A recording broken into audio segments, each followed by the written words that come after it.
الحمد لله رب العالمين والصلاة والسلام على سيد المرسلين وعلى آله وأصحابه أجمعين.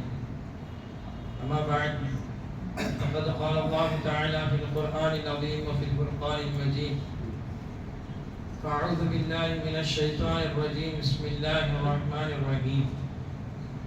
ولبثوا في كهفهم 300 سنين وازدادوا 9. صدق الله العلي العليم.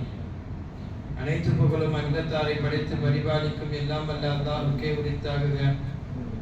அவருடைய சாந்தியும் சமாதானமும் அனலம் பெருமானா ஸல்லல்லாஹு அலைஹி வஸல்லம் அவர்களின் மீதும் அவர்களின் அடிச்சுவற்றை அயராது பின்பற்றி வந்த சத்திய சஹாபாக்கள், தாபீன்கள், முத்தகீன்கள், குறிப்பாக நம் அனைவர்களின் மீதும் என்றென்றும் நிரப்பமாக உண்டாகட்டுமாக.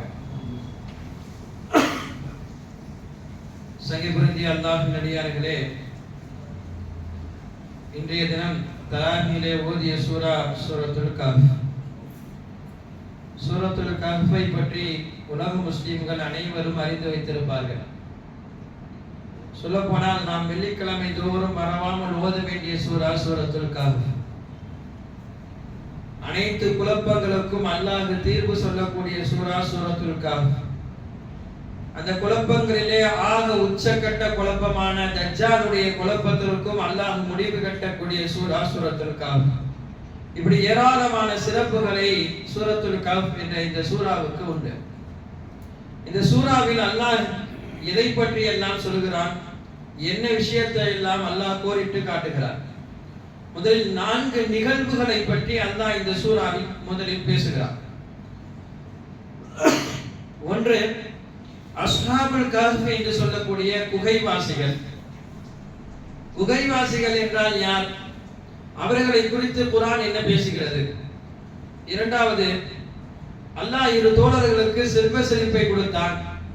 அதில் ஒருவர் அல்லாஹ்வுடைய பாதையில் அதிகமாக கொடுத்தார், மற்றவர் அதை பிடித்து கொண்டார்.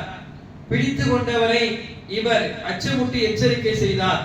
அதனால் அவர் இருவருக்கும் நடந்த உரையாடலை பற்றி அல்லாஹ் பேசுகிறார். மூன்றாவது ஒரு நிகழ்வு நமக்கெல்லாம் அறிந்திருக்கலாம், தெரிந்திருக்கலாம். ஹுத்ர் அலைஹிஸ்ஸலாம் மூசா அலைஹிஸ்ஸலாமுக்கு மத்தியிலே நடந்த உரையாடல். ஒரு கல்வியை முன்வைத்து ஒரு உலகத்தின் ஆக சிறந்த ஆசிரியரும் உலகத்தின் ஆக சிறந்த மாணவருமாக உரையாடல். இது மூன்றாவது நிகழ்வாக அல்லாஹ் சொல்கிறார். நான்காவது, துல்கர்னைன் என்று சொல்லக்கூடிய ஒரு மனிதரை பற்றி அல்லாஹ் குர்ஆனுக்குள் பேசுகிறார். இந்த 4 நிகழ்வுகளையும் ஒரே சூறாவான சூரத்துல் கஹ்ஃபில் அல்லாஹ் சொல்லித் தருகிறார். இதில் முதல் நிகழ்வான நாம் பார்க்கக்கூடிய அஸ்ஹாபுல் கஹ்ஃப் என்ற குகைவாசிகள் என்றால் யார்? முதலில் குறைஷி காஃபிர்கள் அவர்களுக்கு மத்தியில் ஒரு ஆலோசனை செய்தார்கள். என்ன? இந்த முஹம்மது ஸல்லல்லாஹு அலைஹி வஸல்லம் இருக்க தன்னுடைய தீனை அதிகமாக மக்களிடத்தில் பரப்ப ஆரம்பித்து விட்டார். இவரை யாராலும் கட்டுக்குள் கொண்டு வர முடியவில்லை. இப்படியே போனால் நம்மிலே பலர்கள் இஸ்லாத்திற்கு மாறி போய்விடுவார்கள். எனவே ஒன்று, இவர் தீனை பரப்புவதை நிறுத்த வேண்டும். இல்லை என்றால் இந்த முஹம்மது ஸல்லல்லாஹு அலைஹி வஸல்லமுடைய நாவுக்கு பூட்டிட வேண்டும். ஏதாவது ஒன்று நாம் செய்தாக வேண்டும் என்பது அந்த ஆலோசனையில் முடிவெடுத்தார்கள். அதன் அடிப்படையில் ஒரு யூத அறிஞர் ஒரு பாதிரியாரை சந்திக்க சென்றார்கள். என்னன்னா, பெருமானார் ஸல்லல்லாஹு அலைஹி வஸல்லம் அவர்களிடம் நாங்கள் போய் சில கேள்விகள் கேட்க வேண்டும். அந்த கேள்விக்கு ரசூலுல்லாஹ் பதில் சொல்ல முடியாமல் திண்டாட வேண்டும். அப்படிப்பட்ட ஏதாவது கேள்விகள் இருந்தால் சொல்லுங்கள் என்று யூதனுடைய ஒரு மிகப்பெரிய ஒரு அறிஞரிடம் போய் நின்று கேட்டார்கள். அவர் எடுத்து வைத்த ஒரு 3 கேள்விகளை எடுத்து வைத்தார். முதல் விஷயம் சொன்னார், நீங்கள் அஸ்ஹாபுல் கஹ்ஃப் என்று சொன்னால் கஹ்ஃப் வாசிகள், குகைவாசிகள் என்றால் யார் என்று கேளுங்கள். அவர் உண்மையிலே நபியாக இருந்தால் அதற்கு பதில் சொல்வார். இரண்டாவது சொன்னார், கிழக்கையும் மேற்கையும் ஆதிக்கம் செய்த மாபெரும் மனிதரை குறித்து நீங்கள் கேளுங்கள். துல்கர்னை குறித்து நீங்கள் கேளுங்கள். அவரும் உண்மையான நபியாக இருந்தால் அதற்கும் பதில் சொல்வார். கடைசியாக மூன்றாவது என்றால் ரூஹ் என்றால் என்னவென்று கேளுங்கள். இதற்கும் அவர் உண்மையான நபியாக இருந்தால் பதில் சொல்வார் என்று சொல்லி அனுப்பினார்கள்.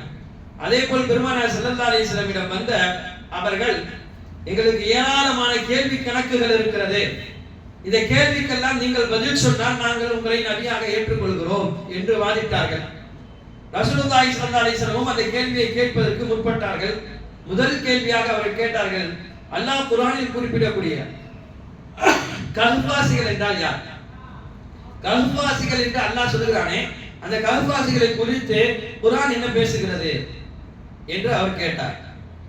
இரண்டாவது, கிழக்கையும் மேற்கையும் ஆட்சி செய்த மாபெரும் மனிதரை குறித்து என்ன சொல்கிறீர்கள்? மூன்றாவது, ரூஹ் என்றால் என்ன, அதை பற்றி உங்களுடைய கருத்து என்ன? இதை மூன்றையும் பெருமானார் ஸல்லல்லாஹு அலைஹி வஸல்லமுக்கு அல்லாஹ் அறிவித்து கொடுக்கவே இல்லை. இப்ப இதை பற்றி முன்வைக்கிறார்கள். பெருமானார் ஸல்லல்லாஹு அலைஹி வஸல்லம் அந்த வந்தவரிடம் சொல்லி அனுப்பினார்கள், நாளை தினம் வாருங்கள், நான் இதற்கு சரியாக பதில் சொல்கிறேன் என்று சொல்லி அனுப்பினார்கள். எதை எடுத்துமே ரசூலுல்லாஹ்வுக்கு வழியாக அனுப்பப்பட்டதை தான் நாயகம் பேசுவார்கள். தன்னிச்சையாக பெருமானார் எதையும் பேச மாட்டார்கள். எனவே நாளை வாருங்கள், நான் பதில் சொல்கிறேன் என்று வந்தவர்களை அனுப்பி வைத்து விட்டார்கள். அடுத்த நாள் அவர்கள் வந்தார்கள். வருவதற்கு முன்னால் ரசூலுல்லாஹ்வுக்கு வஹி வந்திருக்க வேண்டும். ஆனால் அப்பொழுதும் ரசூலுல்லாஹ்வுக்கு வஹி வரவில்லை. நாளை வந்தவர்களிடம் மறுபடியும் ரசூலுல்லாஹ் சொன்னார்கள், இன்று வந்தால் நாளை சென்று வாருங்கள் என்று மறுபடியும் அனுப்பினார்கள். இப்படி ஒவ்வொரு நாளாக தள்ளி போட ஒரு வாரம் கடந்து போய்விட்டது. இருந்த குறைஷி காஃபிர்கள் எல்லாம் தங்களுக்கு மத்தியிலே பேசிக் கொண்டார்கள். இந்த முஹம்மதுக்கு எதுவும் தெரியவில்லை, நாளை நாளை நாளை என்று சொல்லி நாட்களை கடத்தி கொண்டே போகிறார் என்று ரசூலுல்லாஹ்வை கேலி செய்யும் அளவுக்கு ஆகிவிட்டது. பெருமானார் ஸல்லல்லாஹு அலைஹி வஸல்லம் பெரிய வருத்தம். ஒரு வாரம் ஆகிவிட்டு அல்லாஹ்வுடைய வஹி வரவில்லை, ஒரே குழப்பமாக இருக்கிறது. இதற்கு அல்லாஹ் ஏதாவது ஒன்று சொல்லி விடுவான், ஆனால் அல்லாஹ் இவ்வளவு காலம் சொல்லவே இல்லையே என்று பெருமானார் ஒரு 10 நாட்களில் இதே கவலையில் இருந்ததனால் 2 வாரம் கழித்து ரசூலுல்லாஹி ஸல்லல்லாஹு அலைஹி வஸல்லமுக்கு வஹியாக அனுப்பப்பட்டது. வஹியாக அனுப்பப்பட்டதுடைய முதல் வார்த்தை அல்லாஹ் என்ன சொல்கிறார் என்றால், வலா தகூலுன்ன லிஷைஇன் இன்னி ஃபாயிலுன் ذلك غدا. நபியே, நீங்கள் எதை சொன்னாலும் நாளை சொல்கிறேன் என்று யாரிடமும் சொல்ல வேண்டாம். நாளை சொல்கிறேன் என்று சொல்ல வேண்டாம். எப்படி சொல்லுங்கள், இல்லா ஐயஷா அல்லாஹ், அல்லாஹ் நாடினால் நான் சொல்கிறேன் என்று சேர்த்து சொல்லுங்கள்.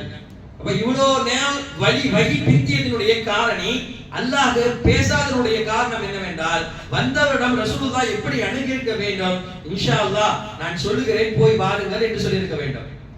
அப்படி சொல்லியிருந்தால் அடுத்த கணமே அவர்கள் சொல்வதற்கு முன்னாலே அல்லாஹ் வஹி கொடுத்திருப்பார். ஆனால் பெருமானார் ஸல்லல்லாஹு அலைஹி வஸல்லம் நாளைய தினம்க்குள் நமக்கு வஹி வந்துவிடும் என்பதை எண்ணி ஒரு மறதியாக இன்ஷா அல்லாஹ்வை சேர்க்காததினால் அல்லாஹ் 2 வாரம் பெருமானாருக்கு வஹியை அனுப்பாமல் அதற்கு பிறகு ரசூலுல்லாஹ்வுக்கு அல்லாஹ் பாடம் எடுக்கிறான். நீங்கள் எதை சொன்னாலும் நாளை செய்கிறேன் என்று சொல்ல வேண்டாம், இன்ஷா அல்லாஹ் சொல்லுங்கள் என்று நபிமார்களுக்கு அல்லாஹ் சொல்கிறான். வذ்குர் ரப்பக இதா நஸீத, நீங்கள் அல்லாஹ்வை நினைவு கூறுங்கள், மறந்துவிட்டால் அல்லாஹ்வை நினைவு கூறுங்கள் என்று சொல்கிறான். இப்ப இந்த ஆயத்தில் அல்லாஹ் தெளிவாக ரசூலுல்லாஹி ஸல்லல்லாஹு அலைஹி வஸல்லமிடம் எப்படி அணுக வேண்டும் என்பதை சொல்லிவிட்டு அதற்கு பிறகுதான் தொடர்படியாக அந்த அஸ்ஹாபுல் கஹ்ஃப் வாசிகள் என்றால் யார், அதற்கு பிறகு துல்கர்னைன் என்றால் யார், ரூஹ் என்றால் என்ன என்பதை பற்றிலாம் தெளிவாக அல்லாஹ் பேசுகிறார். அதன் அடிப்படையில் முதல் கட்டமாக அஸ்ஹாபுல் கஹ்ஃப் குகை வாசிகள், இவர்கள் இளைஞர்கள். அந்த ஊரில் ஆரம்ப கட்ட அக்கிரமிக்க ஒரு அரசர் வாழ்ந்து வந்தார்.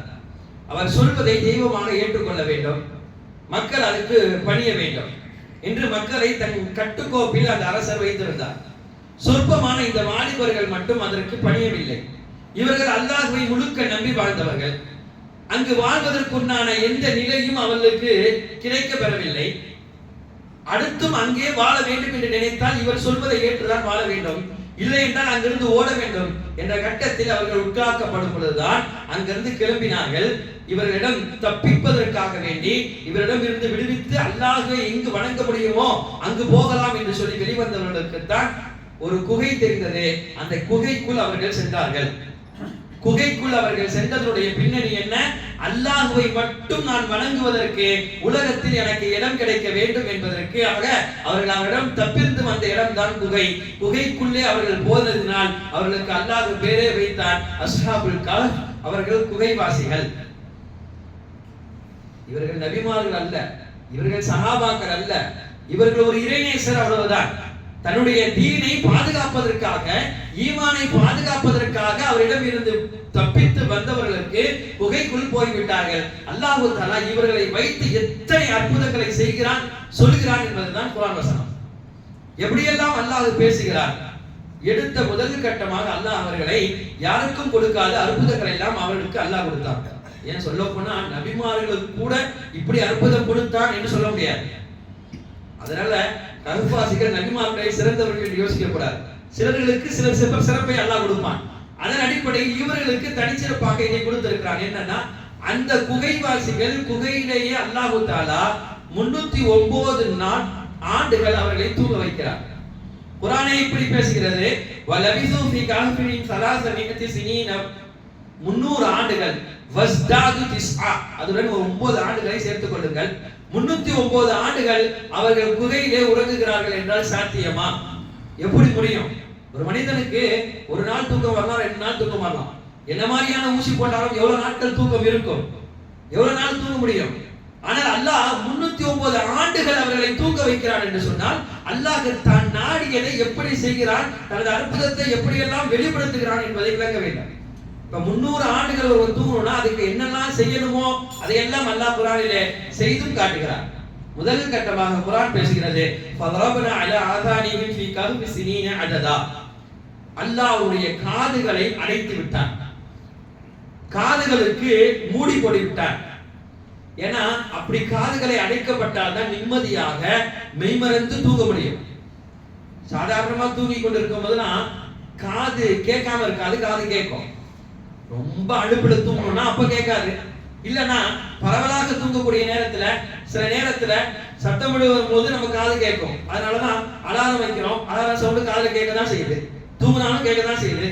யாராவது பெல் அடிக்கிறாங்க கேட்கதான் செய்யுது, யாராவது சத்தம் போட்டுறாங்க அதுவும் கேட்குது.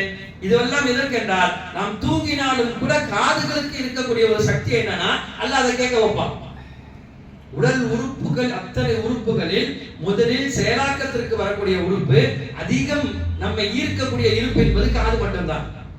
அதனால்தான் கர்ப்பிணியான பெண்களுக்கு இப்படியே சொல்லப்படும், உங்கள் வயிற்றில் இருக்கக்கூடிய குழந்தைகள் அதற்கு அதிகமாக செவிப்புலன் இருப்பதினால் நீங்கள் அதிகம் குர்ஆனை ஓதுங்கள், குர்ஆனை ஓதுங்கள். நீங்கள் ஓதக்கூடிய இந்த குர்ஆனுடைய வசனம் அந்த பிள்ளைகள் கேட்டால் வரக்கூடிய அந்த பிள்ளைகளுடைய வாழ்க்கையில் அது இறைநேசராக வரும், வலியுல்லாவாக வருவான் என்பதற்காக நீங்கள் அதிகம் குர்ஆனை ஓதுங்கள் என்று கர்ப்பிணி பெண்மணிகளுக்கும் சொல்லப்படும். அப்ப பிறந்ததிலிருந்து மட்டுமல்ல, வஃபாத்தாகி மையத்தாகி அடக்கமே செய்யப்பட்ட பொழுதும் கூட பெருமானார் ஸல்லல்லாஹு அலைஹி வஸல்லம் என்ன சொல்றாங்க, நீங்க அடக்கம் செய்துட்டு வரும் பொழுது உங்களுடைய செருப்பு சத்தத்தை கபரிலே இருக்கக்கூடியவர் கேட்கிறார்.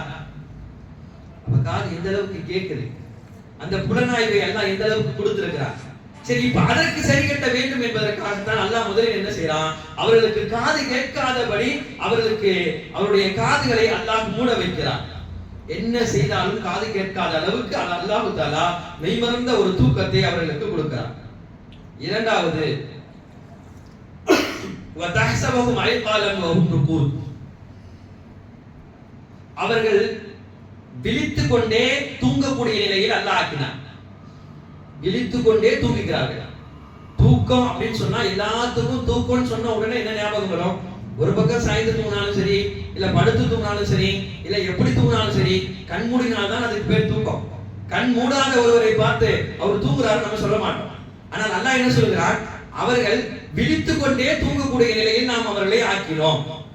இது என்ன விழித்துக் கொண்டே தூங்குறது? இதெல்லாம் தூங்க முடியுமா? இதுதான் அல்லாஹ் ஏற்படுத்திய அற்புதம். நம்மள பல பேர் பார்க்கலாம், தூங்குறாங்களே சில பேர் ஒன்றரை கண்ணில் அப்படியே தூங்குறாங்க, அரைக்கண்ணில் அப்படியே தூங்குறாங்க, அரைக்கண் மட்டும் மூடி இருக்கும், அரைக்கண் தூக்கி இருக்கும், மூடி இருக்கும், இப்படிலாம் பல பேர் தூங்குறாங்க. இந்த தூக்கம் அல்ல அல்லாஹ் சொல்லக்கூடிய தூக்கம், இதுவல்ல. அவர்கள் எப்படி அல்லாஹ் சொல்கிறாரா, வதஹ்ஸபஹும் ஐகாலம் வஹும் ருகூத் என்ற இந்த ஆயத்துக்கு அர்த்தம் என்ன, அவர்கள் கொட்ட முடித்திருந்தார்கள். குர்ஆனுடைய தஃசீரே அதுதான். அப்படியே முழிச்சு பார்த்துட்டே இருக்காங்க, அதே நேரத்துல தூங்கிட்டே இருக்காங்க. முழித்தும் இருக்கிறார்கள், தூங்கி கொண்டும் இருக்கிறார்கள். சரி, ஏன் அல்லாஹ் அவர்களை இந்த நிலைக்கு கொண்டு போனோம்? தூங்கணும்னா ஒரேடியா கண்மூடி தூங்க வைக்க வேண்டியதானே? அவர்களை முடித்துக் கொண்டும் அதே நேரத்தில் தூங்க வைப்பதற்குரிய காரணம் என்ன என்றால், ஒருவேளை அவர்களை அவர்களை தேடி குகைக்குள் நுழைந்தார்கள் என்று சொன்னால், அப்போது தூங்கிக் கொண்டே கண்கள் மட்டும் விழித்து கொண்டிருக்கிறவரை பார்க்கும் பொழுது என்ன நினைப்பு வரும்? பக்கத்துல இருக்க முடியுமா? பார்த்தவுடன் ஓடி விடுவார். இல்லை இவர் என்னதான் செய்யறாருன்னு தட்டி தட்டி பார்த்து கொஞ்சம் இப்படி அப்படி திரும்பினாலும் கூட அவங்க எந்திரிக்க மாட்டாங்க. அது மாதிரியான தூக்கத்தில் அல்லாஹ் வைத்திருக்கிறார். எவ்வளவு நேரம் அங்க உட்கார முடியாது. அரை கண்ணு மூடி தூங்குறவங்க பக்கத்திலேயே கொஞ்ச நேரம் உட்கார்ந்து நம்ம குறு குறுன்னு பார்க்க முடியாது. நமக்கு ஒரு பயம் வந்துடும், இல்லை ஒரு மாதிரியா தூங்குறாரே அப்படின்னு பயந்துரும். அப்ப முழுக்க முழுக்க இரண்டு கண்களையும் பிடித்து வைத்துக் கொண்டு தூங்கக்கூடிய நிலை இருந்தால் யார் பக்கத்துல வருவா? பக்கத்துல வர்றதுக்கு யாருக்கும் தைரியம் இருக்காது என்பதற்காக அல்லாஹ் அப்படி ஒரு தூக்கத்தை கொடுத்தான். நன்றாக முழித்துக் கொண்டே அவர்கள் தூங்குகிறார்கள். அதனாலதான் எந்த அளவுக்கு இந்த ஆயத்தினுடைய ஷிஃபா இருக்குது என்று சொல்கிறார்கள் என்றால், யாருக்காவது சிறுபிள்ளைக்கு நம்ம வீட்டுல நைட் நேரம் 1 மணி 2 மணி ஆகி தூக்கம் வரல, அழுதுகிட்டே இருக்கிறான்னு சொன்னா அப்ப சொல்லப்படுது அது மாதிரியான பிள்ளைகளுக்கு இந்த ஆயத்தை 11 முறை ஓதி அந்த பிள்ளைகளுக்கு ஊதுங்கள், அல்லனா ஓதி தண்ணீரிலே ஊதி நீங்கள் குடிக்க செய்யுங்கள். குடிக்க செய்த ஒரு சில நிமிடங்களில் அந்த பிள்ளை குறைந்துவிடுவார். இது குழந்தைகள் மட்டுமல்ல, பெரியவர்களும் கூட பல நேரங்களில் தூக்கம் வராமல் இந்த பக்கம் அந்த பக்கம் திரும்பி வரக்கூடிய நிலை வரும். அந்த மாதிரி நேரத்துல இது ஒண்ணும் கிடையாது, ஒரு அளவரி வார்த்தை தான். இதை எடுத்து ஓதி விட்டு ஒரு 11 முறை ஓதி விட்டு நாமே ஊதி கொண்டு தூங்கினால் கண்டிப்பாக அல்லாஹ் தூக்கம் வர வைப்பான். காரணம், அல்லாஹ் அவ்வளவு தூக்கத்தில் இந்த ஆயத்திலே அந்த மனிதர்களுக்கு கொடுத்தான். அடுத்தும் அல்லாஹ் பேசுகிறான், கல்லிபுகும் ஜாத்தல் யமீனி வ ஜாத்தல் ஷிமால். எவ்வளவு அற்புதங்களை அந்த குகைவாசிகளுக்கு அல்லாஹ் கொடுக்குறாங்க. ஒரு தூக்கம் அசால்ட்டா சொல்லிடுவோம். ஆனா 300 ஆண்டுகள் அவர்கள் தூங்குறாங்கன்னா அவங்களுக்கு எந்த மாதிரியான ஏற்பாடுகள் எல்லாம் பண்ணா அவங்க தூங்க முடியும்? இல்லைன்னா தூங்க முடியுமா? அடுத்து அல்லாஹ் என்ன செய்தான்? அவர்களை வலப்பக்கமாக இலப்பக்கமாக கொஞ்சம் திருப்பி திருப்பி விட்டான். இது 2 காரணம். ஒண்ணு, வரக்கூடிய வெயில் அவங்க மேல படாம இருந்ததுனால திருப்பி விட்டான். ஏன்னா வெயில் பட்டுச்சு சொன்னா முழிப்பு வந்துடும், ரொம்ப களைப்பா தூங்க முடியாது, யாரோ எழுப்பி விட்ட மாதிரியே ஆயிரும். அதனால அவர்கள் வெயில் படாமல் இருப்பதற்காக இங்கும் அங்கும் அல்லாஹ் அவர்களை மாத்தி விட்டான். ஒன்று. இரண்டாவது, எப்போதுமே ஒரு சில மணி நேரங்கள், இல்ல 1 நாள் 2 நாள், இல்ல 1 மாசம், இல்ல அதை கட்டா 1 வருஷம் ஒரே இடத்துல அப்படியே ஒரு பொருள் இருந்தா அந்த பொருள்ல அதை பூமியுடன் ஒட்டி இருக்கும் பொழுது சீக்கிரத்தில் கரையான் பிடிச்சு அந்த பொருளை அழித்து விடும். பொருளாக இருந்தாலும் மனிதனாக இருந்தாலும் எல்லாம் அப்படிதான். அடக்கம் பண்ணிட்டே வரும்ல, எவ்வளவு நேரம் இருக்கிறான்? அடக்கனா உயிர் போயிட்டு நினைக்க வேணாம். நம்மளே ஒரு இடத்துல அப்படியே ஆடாம அசையாம 1 மாசம் படுக்கணும், என்ன உடல் அது தாங்காது. அப்போ 300 வருஷம் அதே இடத்துல அப்படியே படுத்தா அந்த மனுஷனே இருக்க மாட்டான். அதற்காக அல்லாஹ் என்ன செய்கிறான்? இங்கும் அங்கும் அவருடைய உடலை கொஞ்சம் மாற்றி மாற்றி அமைக்கிறான், அசைத்து விடுகிறான். அடுத்தும் அல்லாஹ் பேசுகிறான், வகல்புஹும் பாசிதும் திராஐஹி பில் பஸீர். அவருடைய காவலுக்காக அல்லாஹ் தஆலா அந்த குகையினுடைய வாசல்ல ஒரு நாயை உட்கார வைத்தான். அது 2 தன்னுடைய கைகளை விரித்து கால்களை விரித்து உட்கார்ந்திருந்தது என்பதும் குர்ஆனில் பதிவு. இப்படி அவருடைய உடலை அல்லாஹ் தஆலா தூங்கக்கூடியவர்களாக ஒரு பக்கம், இன்னொரு பக்கம் அவர்களை யாரும் அடையாளம் கண்டு கொள்ள முடியாத அளவுக்கு உண்டான ஆச்சரியம் இருந்த தூக்கமாக குகைவாசிகளுக்கு அல்லாஹ் தூக்கத்தை கொடுக்கிறான். இதுல நமக்கு கிடைக்கக்கூடிய மிகப்பெரிய படிப்பினை என்னன்னா, அல்லாஹ் 309 வருஷம் இப்படி தூங்க வைக்கிறான் ஒரு உயிரை, முழிச்சு கொண்டே இதெல்லாம் செய்யறான் அப்படின்னு சொன்னா, அப்போ வஃபாத்தானவங்களை எழுப்புவதும் வஃபாத்தான இறந்து போனவர்களை உயிர்ப்பிப்பதும் அல்லாஹ்வுக்கு கஷ்டமா என்று எழுதுகிறார்கள். இந்த முஃபஸீர்கள் இது கீழே விளக்கமாவே அதாவது எழுதுவது அதுதான். இப்போ உயிருடன் இருப்பவர்களையே அல்லாஹ் இவ்வளவு அல்லாஹ்வால் செய்ய முடியும்னா, ஒரு உயிரே போயிடுச்சுன்னு சொன்னா அதை திரும்ப எடுப்பது என்பது அல்லாஹ்வுக்கு சாதாரணம். ஒரு கட்டத்தை இப்ராஹிம் அலைஹிஸ்ஸலாம் இப்படியே கேட்டாங்க, யா அல்லாஹ், நீ உயிரை எடுத்துட்டு உயிர் கொடுக்கிறேன்னு சொல்ற, ஆனா அது எப்படி கொடுக்க முடியும், எப்படி கொடுக்குற? இப்ராஹிம் அலைஹிஸ்ஸலாமுக்கு அல்லாஹ் கேட்டா குர்ஆனுடைய அர்த்தம், தஃசீர் அல்ல, அதனுடைய தர்ஜுமாவே இப்படிதான் கேட்கிறான். அல்லாஹ் என்ன கேட்கிறான்? நீ இப்ராஹிம் நீங்க நம்பலையான்னு கேட்கிறான். இப்ராஹிம் சொன்னாங்க, யா அல்லாஹ் நான் நம்பாமலா இல்ல, நான் நம்புறேன். உறுதி வருவதற்காக ஒரு கண்ணால் பார்த்தா நல்லா இருக்கும், பல விஷயம் நினைப்பல, அந்த மாதிரி பார்த்தா நல்லா இருக்கும் என்பதற்காக கேட்கிறேன் என்று சொல்லும் பொழுது இப்ராஹிம் அலைஹிஸ்ஸலாமுக்கு அல்லாஹ் கட்டளையிட்டான், அப்படியா, அப்ப நீங்க ஒரு பறவை எடுத்து அந்த பறவையை நீங்கள் பழக்கப்படுத்துங்க, அதுக்கு அதை ட்ரெயின் பண்ணுங்க. நீங்க எங்க போய் விட்டாலும் அந்த பறவை மறுபடியும் உங்களை தேடி வரணும். அந்த மாதிரி அந்த பறவைக்கு நீங்க பழக்கப்படுத்துங்கன்னு சொன்னான். ஒரு சில நாட்கள் அது மாதிரியாக பழக்கப்படுத்தினார்கள் இப்ராஹிம் அலைஹிஸ்ஸலாம். எங்க போய் விட்டாலும் இப்ராஹிம் அலைஹிஸ்ஸலாம் நோக்கி அந்த பறவை வந்துடும். இப்ப அல்லாஹ் கட்டளை எடுக்கிறான், அந்த பறவையை 4 துண்டா விட்டுங்க, 4 துண்டா எடுத்துங்க, வெட்டி உங்களுக்கு தெரிஞ்ச தூரமான ஒரு மலைக்கு மேல் ஒவ்வொரு துண்டையும் வைங்க. தனித்தனியா 4 மலையில 4 துண்டு, வரவே முடியாத உங்களுக்கு தெரிஞ்ச தூரமான ஒரு மலையில வச்சிருங்க. ஒவ்வொரு மலைக்கு மத்தியில எவ்வளவு கேப் இருந்தாலும் பரவாயில்ல, வச்சுட்டு நீங்க எங்க இருக்கீங்களோ அந்த இடத்துக்கு வந்துருங்க. வந்துட்டாங்க. இப்ப என்ன செய்யணும்? இப்போ அல்லாஹ்வுடைய உத்தரவுப்படி அந்த பறவையை கூப்பிடுங்க. கூப்பிட்டார்கள். 4 திசைகளும் இருந்த ஒவ்வொரு பாகமாக இருந்த பறவை எல்லாம் ஒன்றாக சேர்ந்து இப்ராஹிம் அலைஹிஸ்ஸலாம் நோக்கி ஒரே பறவையாக வருகிறது. இப்ராஹிம் அலைஹிஸ்ஸலாம் அதை அப்படியே ஏற்றுக்கொண்டார்கள். அல்லாஹ்வுக்கு இறந்தவருடைய உயிரை மீட்டி எடுப்பதெல்லாம் அல்லாஹ்வுக்கு அது பெருசு கிடையாது. சர்வசாதாரணமாக அல்லாஹ் செஞ்சிருவான். அதே போல்தான் இந்த ஆயத்தின் மூலமாக அதைத்தான் விளங்க சொல்கிறார்கள். என்றால் ஈமானுடைய கடைசி தரம் இதுதான். இறந்து விட்டவர்களை உயிர்ப்பிப்பது உண்மை என்பதை ஒரு முஸ்லிம் நம்பியாங்க. இதுல நம்புறதுல ஏதாவது ஒரு சின்ன சந்தேகம் வந்தால் அவர் முஸ்லிமா இருக்க முடியாது. முஸ்லிமாக இருக்கக்கூடிய வாய்ப்பு அல்லாஹ் கொடுக்க மாட்டான். இப்ப முஸ்லிமுடைய அடிப்படை கட்டம் என்னன்னா அதை நம்பி ஆகணும். சாதாரண ஒரு தூக்கத்திலே நம்ம பாக்குறோமே, எவ்வளவு விதவிதமா ஒரே ஒரு பாயில ஒரு 3 பேர் படுத்திருக்காங்க. விளங்குவதற்காக இந்த ஆயத்தினுடைய விளக்கத்திற்காக சொல்ல வருகிறேன். ஒரு பாயில 3 பேர், அவங்க கனவு தான் கண்டாங்க. ஆனா கனவுடைய தாற்பயமாக கனவுடைய உணர்வு பூர்வமாக அவருடைய உடலில் கனவு எவ்வளவு வேலை செய்யுது? கனவு தான், ஆனா கனவு உடலுக்குள்ள எவ்வளவு வேலை செய்யுது? ஒருவர் படுக்கிறாரு, தூக்கத்துல கனவு கண்டாரு, நிக்காஹ் ஆற மாதிரி கனவு கண்டாரு. எல்லாரும் வந்துட்டாங்க அவருடைய நிக்காஹ்ல, உட்கார்ந்தாச்சு. ஹஜ்ரத் நிக்காஹ் குதுபெல்லாம் படிச்சுட்டு இப்ப கபீல்துன்னு சொல்ல போறாரு. அந்த மாப்பிள்ளையும் கபீல்து நிக்காஹ்னு ஓதுறாரு. ஓதி முடிச்சுட்டு அதுக்கு பிறகு துவா முடிஞ்சுச்சு. இப்ப எச்சி முசாவா செய்ய போறாரு. ஹஜ்ரத் முசாவா செய்யறாரு. இப்ப இங்க நிக்கணும். அடுத்த ஒருவர், அவருக்கு ஒரு கனவு வருது. அவரு கனவுல என்ன காண்கிறாருன்னா, ஒரு பெரிய சிங்கம் அவரை துரத்துது. இப்ப அவர் ஓடுறாரு. இப்ப திரும்ப திரும்ப திரும்ப அவரை துரத்தி வருது. திரும்பி பார்த்துட்டு ஓடிக்கிட்டே இருக்கிறாரு. ஒரு கட்டத்துல போய் நின்றுறாரு. சிங்கம் பார்த்தா எங்க போச்சு தெரியல, மாறி போயிடுச்சு. இப்போ கொஞ்சம் மேல்மூச்சி வாங்கி நின்றுட்ட உடனே அதுக்கு பிறகு பொறுமையா போலாம் அப்படின்னு நினைச்சு இப்படி திரும்பி பார்த்தவுடன் சிங்கம் நிற்குது. இப்போ அந்த சிங்கம் இவரை நோக்கி பாயுது. இவ்வளவுதான் இவருடைய கனவு நின்றுச்சு. இப்ப இந்த மாப்பிள்ளை கனவு கண்டார்ல, அந்த மாப்பிள்ளை என்ன செய்யறாரு? அதுக்கு முசாவா செய்து மோனக்கா செய்யறாரு. மோனக்கா செய்யும் பொழுது பக்கத்துல படுத்திருக்கவங்க மேல கையை போடுறாரு. அவன் நினைச்சா சிங்கம் வந்துருச்சு அப்படின்னு சொல்லி, சிங்கம் வந்துருச்சு தன் மேல படுக்குது, தன் மேல தன்னை கொலை செய்ய வருது அப்படின்னு சொல்லி அவர் போட்ட கையை ஒரேடியா தட்டி விட்டு 2 பேரும் தலபரப்பி எந்திரிக்கிறாங்க. எழுந்திருச்சா கேட்கப்படுது, என்ன ஆச்சு உனக்கு, என்ன ஆச்சு? எழுந்திருக்கக்கூடிய மாப்பிள்ளை எப்படி எந்திரிக்காருன்னா சந்தோஷமா சிரிச்சுக்கிட்டே ஹாப்பியா அப்படியே எந்திரிக்கிறாரு. ஆனா பக்கத்துல இருக்கக்கூடிய இவரு அடிச்சு பிடிச்சி வேர்த்து போய் என்னமோ சிங்க துரத்தி தன்னுடைய கொலை செஞ்சுட்டோமா ஏஞ்சி அப்படியே நிக்கிற அவரை பாக்குறாரு. உனக்கு என்ன ஆச்சு? எனக்கு நிக்கா ஆச்சுப்பா. உனக்கு என்ன ஆச்சு? எனக்கு கொஞ்ச நேரத்துல என்ன சாகடிச்சிருப்பா, சிங்கம் வந்துருச்சு. அப்ப ஒரே நிலை தான் 2 பேத்துக்கும். 3 பேர் படுத்திருக்காங்க. இன்னொருவர் அவரை எழுப்புறாங்க. அவர் எந்திரிக்கவே இல்லை, வஃபாத் ஆயிட்டார். ஒரு விலங்கு இருக்கான்னு சொல்றேன். ஒரே பாயில் படுத்திருக்கக்கூடிய 3 பேரை அல்லாஹ் நினைத்தால் ஒரு சின்ன கனவின் மூலம் அந்த உடலுடைய மாற்றத்தை எப்படி எல்லாம் கொண்டு வரலாம். அப்ப இறந்தவர்களை உயிர்ப்பிப்பது அல்லாஹ்வுக்கு என்ன பெரிய விஷயமா? ஒன்றுமே கிடையாது.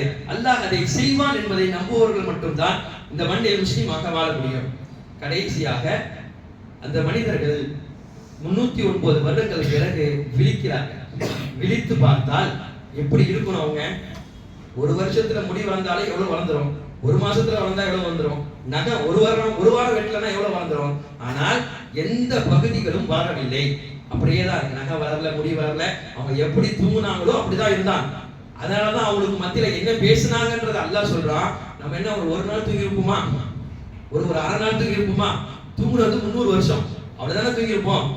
சரி நம்ம போலாம். வெளியில நம்ம ஒரு ஆளை அனுப்பி ரொம்ப பசிக்குது, ஏதாச்சும் வாங்கிட்டு வரலான்னு சொல்லி அப்போது அவங்கள்ட்ட இருந்த அந்த வெள்ளி நாணயத்தை கொடுத்து அனுப்புகிறார்கள். அதையும் அல்லாஹ் குர்ஆனில் பதிவு செய்கிறான்.